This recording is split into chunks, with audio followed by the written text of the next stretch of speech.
The Boston Celtics have started off this regular season dominating. They are 4-0, the only undefeated team left in the NBA, and the best team standing offensively and defensively, having the number one offense and number one defense in the NBA. And in this episode of Celtics Digest, we're going to be breaking down how Derrick White, unfortunately, will be not playing in tonight's game versus the Brooklyn Nets, but how his impact has helped the Boston Celtics so far. Also be looking at a quote from Kristaps Porzingis about talking about some other teams and how their play styles have differentiated. And we're going to be talking about the possibility of bringing back a center in Daniel Theis as he caught up Brian Robb from Mass Live. All of that and more on this episode of Celtics Digest. I'm Bruce Veliz.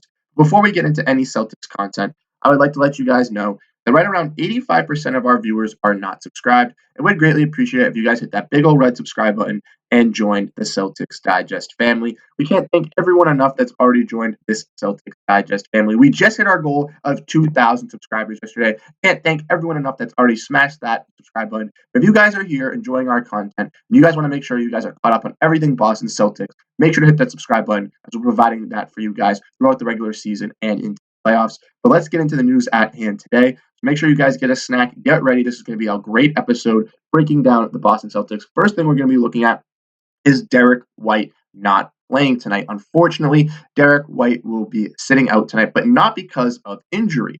Luckily, the Celtics have only one injury. Its name is Kata. He's still going to be out for tonight's game. But the reason that Derrick White will be missing tonight's game is because of personal reasons, and it's likely the birth of his second child. White will miss the first game since birth of his child during the Eastern 2022 Conference Finals, and this will be his first regular season absence since the Celtics acquired him at the 2022 trade deadline. Now, obviously, we wish the best for Derrick White, and hopefully that he has a successful baby and how that goes well, and we understand why he would be sitting out. But looking at Derrick White, this is very big for him. Obviously, Derrick White's already had a big, impactful season so far this season for the Boston Celtics on the offensive side and the defensive side of the ball. He's already quieted his haters who were saying that he didn't deserve to be in the top 100 because he's outperforming how some of these role players play, and he's performing to be one of the better starters for the Boston Celtics. In my opinion, yes, Jayson, Tatum, Kristaps Porzingis, Jaylen Brown, they've been dominating for the Boston Celtics. But Derrick White, has been the best two-way player for the Boston Celtics on offense and on defense with consistency. In all four of these games, he's played perfect on offense and defense, helping out on both sides of the ball, whatever he's needed. And in a night where he did not get that much shooting, I believe in the second game where he only scored 5 points, was the night that he was necessarily needed to play a lot of defense. So the Celtics still are utilizing him in ways if he doesn't shoot that great, he's still going to be an effective player for them on the defensive side. But if he is hitting his shots in the third and fourth quarter, they will seem to find him and give him those looks. If you want to look at Derrick White's stats this season so far, as you can see, he's averaging almost 16 points, 4 total rebounds, and 4.3 assists, shooting 65% from the field, 58% from three, and 80% from free throw. Obviously, tremendous numbers, looking better than his last shooting numbers did last year, and he's averaging more points. Obviously, it's only 4 games, so we'll have to look at this as a little bit of them under a microscope, saying that it's only 4 games. He's still expecting to play better. He's going to have some bad nights, but he's been performing great, averaging almost 16 points. Everyone was saying doesn't deserve to be in the top 100 because he's only a 12-point per game scorer. Meanwhile, they don't actually look at the stats, look at the hard work that Derrick White be putting in. I went to the Indiana Pacers game. He was hustling on the ground, diving for loose balls, fighting for loose balls, and that's what you love to see.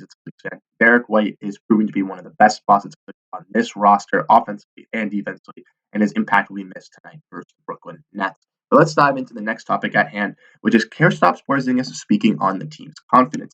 This was after the game versus the Indiana Pacers, where the Celtics came out to beat them 155-104. Luckily, I was in attendance to see the Celtics' second highest scoring game in franchise history. But this is what Kristaps Porzingis had to say following the game. He said this to Jay King: "It might look really good already because we're beating these teams easy, but it's going to get much better." And that makes me feel very confident. They've obviously played a good team in the Knicks who had their runs back and forth, but they were able to stop them in the fourth quarter. On defense, then versus the Miami Heat, they actually played a back-and-forth game as well, but played better in the fourth quarter. Versus the Washington Wizards, they came out on offense and completely destroyed them. Had a little bit lackluster fourth quarter with their bench guys, almost lost the lead, but they still dominantly won the game. And then versus the Indiana Pacers, they came out guns a-blazing, playing great offense and defense, scoring 75 points by halftime and putting up 155 points with no starters playing in the fourth quarter. tremendous performances from both sides, offensive and defensive. And I can't express more how that we're going to be playing better against some of these teams once we actually get better chemistry. Yeah, the Boston Celtics have had these guys for a while, but Kristaps Porzingis and Jrue Holiday are new faces that are just getting acclimated to their teams. And if Kristaps Porzingis can perform at this level of efficiency so well already into the regular season, and he's not even comfortable with his teammates yet, wait till 15, 20 games into the season when he's ready to go to be unleashed and he knows his role. And that's what I'm very, very excited to see as a Celtics team. These guys have already kind of bought in their roles. They've kind of already figured out what they're going to need to succeed. But once they get into those roles and actually we see those roles be applicable in games, you're going to see a guy like Kristaps Porzingis who might be in a little bit of foul trouble, but seeing Jayson Tatum going off, he might be playing more defense that night, and that's big for the Celtics team. Guys, not just chucking shots to get their numbers up and to get their looks up, playing team basketball, winning this role, and competing for a championship. Celtics already showing that they're completely dominant, going 4-0 so far. Can't wait to see how they'll look in the midseason once we hit December and January when they're on these nice big runs of 5 or 6 games. But let's look at the last news, and this is talked about mainly you guys. Mainly, I've been seeing this on Celtics Reddit, may have been seeing in my comments. But Daniel Theis back to Boston is something that Boston fans would like to see, and maybe even possibly Daniel Theis would welcome back in a reunion. As you know, the Celtics played against the Indiana Pacers on Wednesday night. And after this, Brian Robb put out a post saying, after a great FIBA World Cup for Germany, Daniel Theis has not played a game all season for the Indiana Pacers. I caught up with the big man on Wednesday night, and he didn't hold back about his bizarre situation in Indiana. Basically, what he was saying in this article is he's not getting that much playing time due to the fact that the Indiana Pacers have young stars in Jarris Walker. They have a guy in Miles Turner at center, Obi Toppin. They have these young forwards and center core, Isaiah Jackson as well, that they're trying to develop. And the Pacers are a younger team. They want to make the playoffs. Yeah, they want to be a little bit of a force in the East, but they want to keep developing their stars and hopefully have Tyrese Haliburton and Benedict Mathurin be their 1 and 2 X Factor guys in 2 to 3 years. Now, Daniel Theis, getting older, getting to the end of his contract, was basically moved to make salaries work for the Malcolm Brogdon deal. Hasn't seen a lot of light because he's not necessarily needed to play. And some Celtics fans want Daniel Theis back over possibly Luke Kornet, or with them having an extra roster spot, they could bring Daniel Theis in to be that third backup center. Looking at this tweet from Keith Smith, he says that I landed to being tagged in a bunch of stuff about if Boston could sign Daniel Theis if he was bought. No. And the answer is yes. The contract is not greater than the non-taxpayer MLE. Teams above the first tax apron are restricted from signing players that took a buyout from a non-taxpayer MLE contract. Therefore, the Celtics could go out and get Daniel Theis if they wanted to, if he were to get waived from the Indiana Pacers.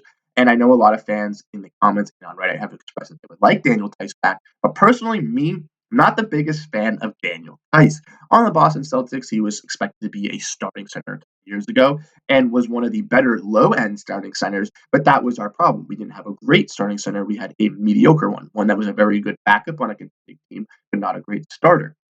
Now, if you want to look at it, yes, bringing him back as a backup would be great to place alongside Kristaps Porzingis. But the one thing that we need out of our backup big is offensive and defensive rebounds. And one thing that Daniel Theis, in my opinion, cannot do is get rebounds. Daniel Theis is an offensive center. He's going to be able to score. He's going to be looking to play make. He doesn't crash the boards. Neither does Kristaps Porzingis, which will lead for guys like Oshae Brissett and Lamar Stevens to fall out of rotations, playing backup center. And those guys are the main contributors to getting those offensive boards and keeping that spark plug alive. We saw versus the New York Knicks, Luke Kornet came in backup center, didn't get back any defensive or offensive rebounds. Second game of the season versus the Heat, they want to get a little bit jump start. They put Oshae Brissett in right away, 2 offensive rebounds, 2 buckets right away. That's what you want to see. You need guys that can fill out roles that are not necessary, that are not on this team already. And Oshae Brissett fills the role of the offensive rebounder. Daniel Theis fills the role of a guy that's going to be sitting on the end of the bench and getting some backup big minutes to score points. Now, who kind of does that? Al Horford, but at a better level because he's a little bit younger and he can play a better defense than Daniel Theis. Personally, Daniel Theis, not a guy I'm looking for the Boston Celtics to bring back. I just don't think he adds something to the Celtics that they necessarily need, where guys like Brissett, guys like Stevens, guys like Keita are young aspiring pieces that are bringing stuff that the Celtics do need that they don't have. But let me know what you guys think in the comment section down below. Do you guys think that the Celtics should sign Daniel Theis, or do you guys think they should just let him rock on the Indiana Pacers? Well, that's what we're going to do for this episode of Celtics Digest. If you guys are at this point in the video and you guys are still not subscribed, make sure to hit that button. We know you enjoy this Celtics content. Can't wait for the game tonight versus the Brooklyn Nets. Hopefully the Celtics can start off the regular season 5-0. Unfortunately, no post-game live stream as I will be busy, but we'll be getting back on those post-game live streams with this week, and I'll be prepared to bring those for you guys. So make sure to stay tuned for those. I'm Bruce Veliz, and I'll catch you guys in the next video.